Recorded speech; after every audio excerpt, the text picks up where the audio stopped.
Hello. This tale follows the build-up to the Battle of Hastings. What on earth has Macbeth got to do with 1066? What little joke started a deadly feud between siblings? All will be revealed in this story before Hastings, Tostig and Harald Hardrada. I hope you enjoy it. The year is 1042. For 28 years England had been ruled by Danish kings. Now a West Saxon, Edward, to be named the Confessor, sat on the throne. Jorvik, however, was still ruled over by a Danish jarl named Siward. In 1054, Siward took a large fleet north to Scotland. In Aberdeenshire, his army fought the Scots, killing their king, Macbeth. You know, the real one. It was not a complete success for Siward, though. His son, Osborne, was slain in battle. In Shakespeare's play, Macbeth, Ross, a Scots noble, brings Siward the news. Siward's response was, "God's soldier be he. Had I as many sons as I have hers, I would not wish them to a fairer death." Siward died just 1 year later. Upon realising he wouldn't die a soldier's death, he lamented, "I feel shame not to have fallen in one of the many battles that I have fought, and to have been preserved to die like a cow. Close me in my mail of proof, gird my sword on me, fit my helmet on my head, and put a shield in my left hand and a gilded axe in my right, that I may die like a soldier." Without an heir to inherit the earldom of Jorvik, the lands and titles reverted to the king, Edward the Confessor. Edward took the opportunity to pass them on to a fellow West Saxon. He chose the son of Earl Godwin and brother of Harold. Tostig, the new Jarl of Jorvik, was not popular with the Anglo-Danes of Northumbria, and it wasn't simply a cultural divide. Described in one of my sources as one of Tostig's little jokes, we may get an understanding of what the Northumbrians had to put up with and how the rift between himself and his brother Harold began. The two brothers quarrelled at Windsor, in the presence of King Edward, resulting in Tostig being expelled from court in disgrace. Tostig rode to his brother's place in Hereford, wherein he found Harold's servants busily preparing for the king's visit. To vent his anger, he killed the servants, supposedly chopping up their bodies and storing them in hogsheads of wine and barrels of cider.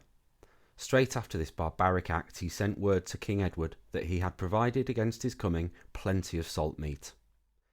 It will come of no surprise to hear that by 1064 the Northumbrians rebelled against Tostig. They slew his servants and seized his gold and weapons, believing that his brother had advised the king to side with the Northumbrians. He fled to the court of Baldwin, Count of Flanders, vowing vengeance on his brother Harold. 2 years later, in the year 1066, Edward the Confessor, King of England, had died. The Wittengemut chose Tostig's brother, Harold Godwinson, as the new king. Now was the time for Tostig to strike and get his revenge. According to the Anglo-Saxon chronicles, Tostig gathered as many household troops as he could gather, and sailed up the Humber estuary with a fleet of 60 ships. When on land, he was driven back by Earl Edwin of Mercia, who had gathered a land force to oppose him. Tostig left the Humber with just 12 small ships and sailed for Scotland. He was down, but not out. Whilst in Scotland, he bowed to King Harold of Norway, who with his fleet of 300 ships was poised to attack the Kingdom of England. No doubt Tostig's pledge of support would see him rewarded with the land and titles that had been previously revoked, once Harald Hardrada was crowned king, that is. Harald Hardrada was a warrior, huge in stature and dauntless in courage, famous as far afield as Sicily, Greece and Africa, having led the Eastern Roman Emperor's elite bodyguard unit, the Varangian Guard. In 1066, Harold was King of Norway, and like Canute before him, wishes to be King of England, and perhaps reunite the North Sea Empire. Together, Tostig and Harald Hardrada would prepare to conquer England. Together, Harald Hardrada and Tostig set out for the conquest of England, with his royal banner, the Land Waster, proudly flying aloft. Omens of misfortune to come were not wanting, for Harold and his men had dreams that night, dreams of the English host marching down to the seashore led by a wolf on whose back was seated a witch wife. Moreover, the witch wife fed the wolf the corpses of the Northmen, and as fast as one was eaten, another one was ready.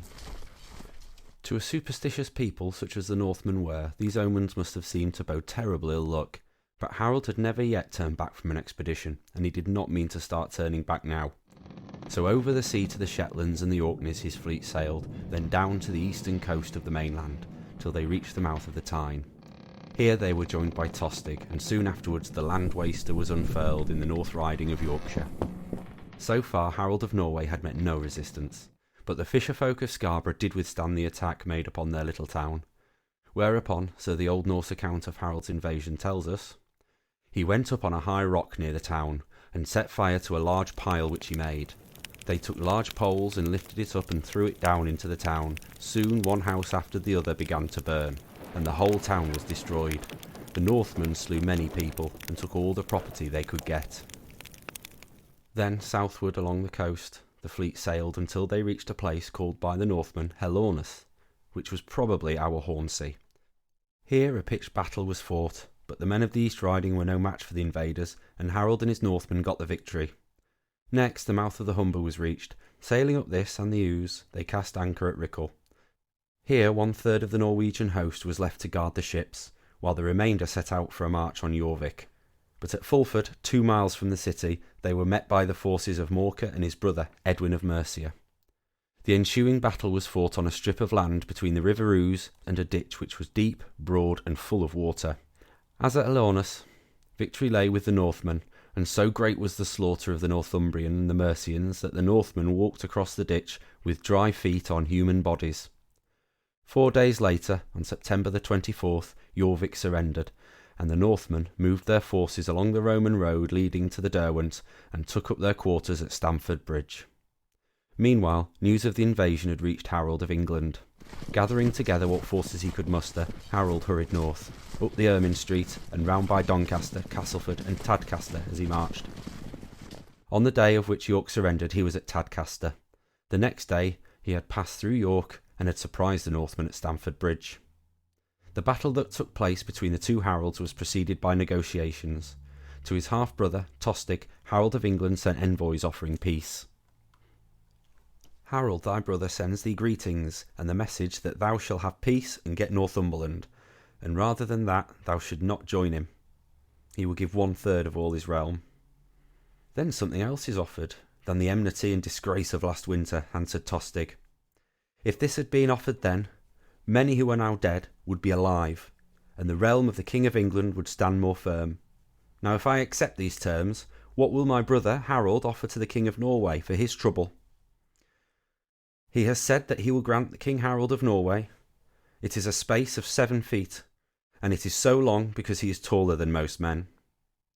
Tostig's reply to his half-brother's terms was a noble one. Or he had no choice. He'd backed himself into a corner by this point. Go and tell my brother, King Harald, to prepare for battle. It shall not be said among the Northmen that Jarl Tostig left Harald King of Norway and went into the host of his foes when he made warfare in England. Rather will we all resolve to die with honour, or win England with a victory. After the failure of these negotiations, both sides made ready for battle, and then happened another omen boding ill luck for the Northmen. For their king, who was riding a black horse with a white mark on his forehead, was thrown to the ground by the stumbling of his horse. In Roman times, the passage across the Derwent at the spot where the battle took place had been made of a stone-paved ford, but this had in later times been replaced by a wooden bridge, whence the name it bore, Stoneford Bridge. At the outbreak of hostilities, some of the Northmen were on the right bank of the river and were gradually forced back over the bridge by Harald of England's men. The last of them to cross kept the bridge against the whole English army. Wielding his huge battle-axe, he had slain no fewer than 40 of his enemies before he himself was slain by a soldier in Harold's army, who floated down the river in a tub and stabbed him with a spear through one of the wooden spaces between the wooden planks of the bridge. The Old Norse accounts of the battle reads very much like the accounts of the Battle of Hastings, which was so shortly to follow. Harald of Norway ordered his men to take up their positions with a shield against shield on all sides. The outer rank were to press the spikes of their spears into the ground and to point the head against the breast of their attacking horsemen. The next rank were to point their spear heads against the breast of the horses. If all of them stood firm and took care not to break away, Harald of England's onset might be completely checked. But what the English would be unable to do in the battle to come, the Northmen were unable to do at Stamford Bridge. They broke their lines in pursuit of the English, and the battle was lost. Harald Hardrada rushed hither and thither, dealing such blows with his battle-axe that neither helmet nor coat of mail could withstand him. He went through the ranks of his foes as if it were walking through air, for all who came near him fell back, but to no purpose, and an arrow which struck him in the throat brought him his death wound. Soon afterwards fell Jarl Tostig, and though the Northmen who had been left in charge of the fleet at Rickle hurried to the battle, they were not able to prevent the land waster from falling into the hands of Harold of England. When darkness had set in, the victorious army was on its way back to York. Thither came Olaf, the son of Harald Hardrada and the Jarls of Orkney, to swear peace and give hostages, and thither also came at full speed a messenger, who brought news that William of Normandy had landed with his army on the southern coast of Harold's kingdom. Well, I hope you enjoyed that. I won't be continuing the story to Hastings. It's a well told tale. I don't think I'll add anything new, so I'm going to leave it there for now. But it certainly makes me think, what if Siward never lost his son at the battle to Macbeth? Tostig may never have gained enough power to be a nuisance. Harald Hardrada may have been beaten at Jorvik by the Earls Morcar and Edwin, leaving King Harold Godwinson to concentrate his efforts solely on Hastings. But doesn't really matter, I guess. It's irrelevant. That's not what happened.